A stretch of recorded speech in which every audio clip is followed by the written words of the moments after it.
We're back, baby. You guys love the invert video, and for that I say thank you very much. But today we're gonna switch sides a little bit to our swimming friends and talk about my favorite fish and one I would never get again.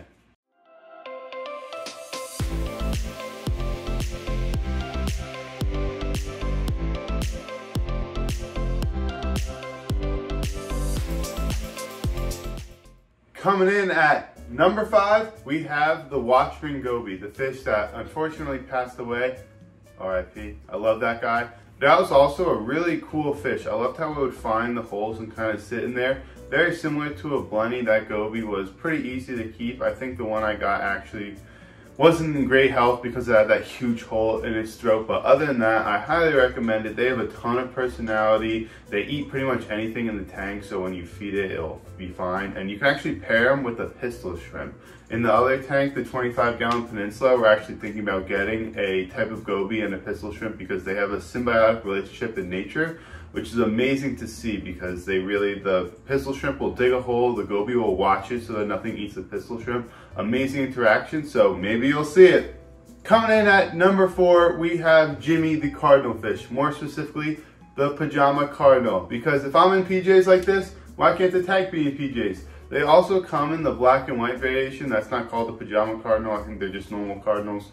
But those guys are boring. I wanted something colorful and fun in the tank. This guy is pretty electric to watch when he's hunting. He pretty much lives in the top water with the peaceful temperament, except when he sees peppermint shrimp. That's when he attacks, man.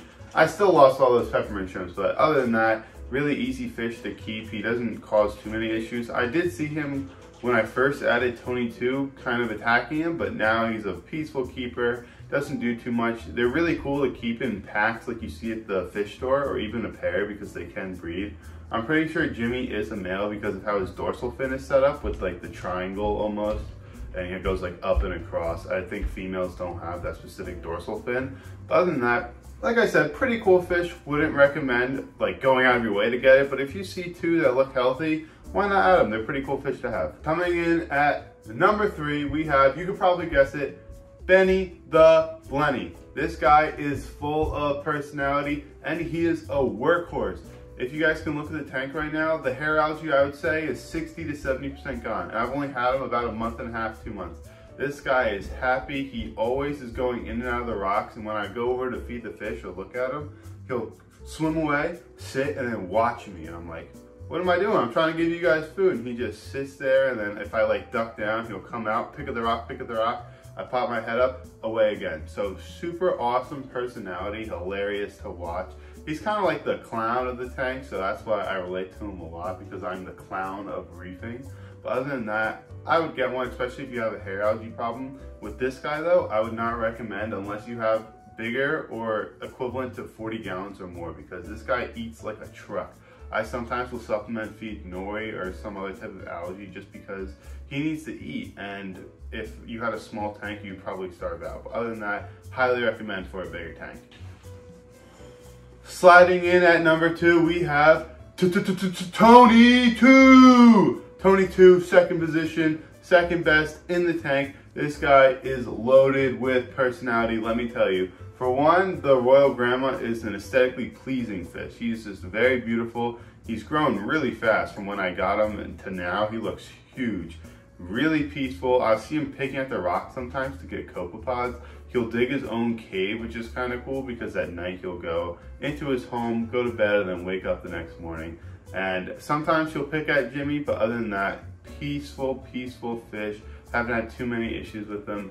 And he's just fun to watch. Like, I love how he swims out in the open in the tank. He doesn't hide too much, which I had another fish that hid way too much and I never even saw it. But other than that, amazing fish to have. He's super easy. For this guy, I would say about 25 gallons or more, because again, they can get pretty large and they like to have caves. So they want to hide somewhere for a little bit of the day, then they'll come out, go back in. And probably one of the reasons that he's ranked so highly is because of how he hunts. So when I feed mysis shrimp or something like that, he will go crazy in the tank. It's so cool to watch because he just darts so fast. And I'm like, holy shit, he's so quick. And then he'll go back to being this little peaceful fish. So highly recommended. I would honestly get him in any tank that I had, unless I had like a 5-gallon Pico tank. But other than that, awesome guy. last but certainly not least, because the scale goes from worst to best, we have the clownfish. And of course, as a poser, I'm gonna put the clownfish first. There's a couple reasons why. One, even though these guys aren't the originals, they have stuck with me throughout the whole tank. I've always had clownfish, no matter what. Those are my guys. Number two, they are awesome to have, and I think pretty much every saltwater hobbyist gets into the hobby because they want to keep clownfish. Three, they have so many amazing colorways. I would recommend pretty much only getting the oscillaires because all the other ones like the maroon clownfish are way too aggressive and not peaceful at all. But other than that, I love these guys. I think the colorways they have are amazing. I have the flurry and the normal. The other Reef Bro might be getting a special colorway, which you'll see. But other than that, they just come in such amazing colors and they're so peaceful. They can breed in the tank, they grow well, they're easy to keep. There's literally nothing wrong with the clownfish besides that sometimes they get territorial. That's another thing. I eventually want to get an anemone in this bad boy just because seeing that symbiotic relationship as well would be so cool to see. But anemones are a little challenging and I'm not as home as much as I would like to be to monitor it all. But other than that, again, super easy. They eat like pigs. I could literally feed them anything. I could probably feed them a steak that I cook upstairs and they would eat it. They are a truck. So highly recommend. I think everyone in the hobby probably owns one or has owned one. And again, just make sure you get an oscillaris because the other ones can be terrible. Really awesome fish to have. I highly recommend it like I just said. And they're pretty cheap too if you get a normal one or like a Darwin, something like that. So there's so many options to get. Get a clownfish. They're what got me into the hobby. They're probably what got you into the hobby. Make sure you have one. And we've all been waiting for the fish that I would never get again. The firefish. That guy sucked. I know unfortunately it died because it jumped out of my tank before. Well, it inspired the lid, so I guess that's probably the best thing that fish did for me because it was so boring to watch. It never ever came out of its cave. When I first added it, maybe if I added it as my first fish, it would have done better, but it was so scared and the royal grandma unfortunately picked at it. So I had to go in there, I dug a cave for it with my hand, and then it just stayed in that cave forever. I never saw it. Even when I would feed, I would have to like put food near that entranceway, and that was the only way I'd actually see him come out, eat, and then go back in.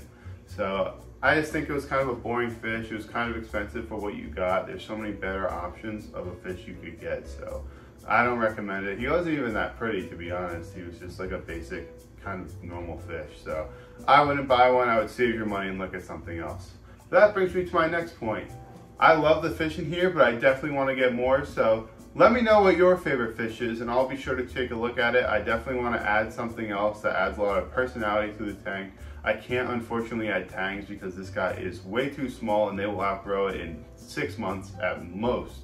So I don't know, I would try to get something else that would fit in this perfectly. So let me know, I'm really curious to see what you guys like and see.